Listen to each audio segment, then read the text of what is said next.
Assalomu alaykum hurmatli tinglovchilar, tarix faniga qiziquvchi yoshlar. Bugun biz sizlar bilan tarixiy mavzularimizni davom ettiramiz.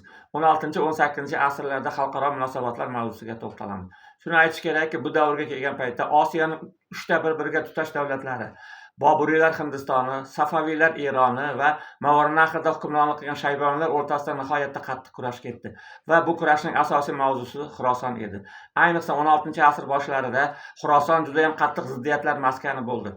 Dastavval Shayboniylardan Muhammad Shayboniyxon, Abdullaxon II va Ubaydulloxonlar davrida Shayboniylarning qo'li baland keladi. Lekin keyinchalik Eron Safaviylari ularni mag'lubiyatga uchratib, Xurosonni Movarounnahrdan ajratib oladi va o'zlariga qo'shib oladi.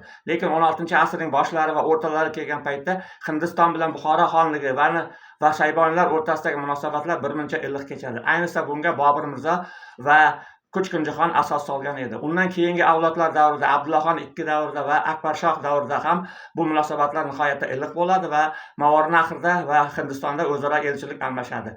Lekin keyinchalik Akbarshohning o'g'li Jahongir Mirzo davrida ham birmuncha iliq munosabatlar kechadi. Lekin keyinchalik Jahongir shohning o'g'li Shohjahon davrida munosabatlar birmuncha keskinlashadi. Bu masala asosan Balx masalasi bo'ladi.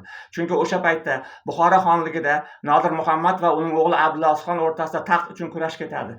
Taxtdan qulagan Muhammad Nodir o'z o'g'li Abdulazizxonga kurash olib boradi va Shohjahondan yordam so'raydi. Bu paytda Balxni egallashga umid qilib turgan Shohjahon Balxga qo'shin tortadi. Lekin keyinchalik Shohjahonning Balxni egallash uchun kelayotganligini bilgan Nodir Muhammad Eronga qochadi.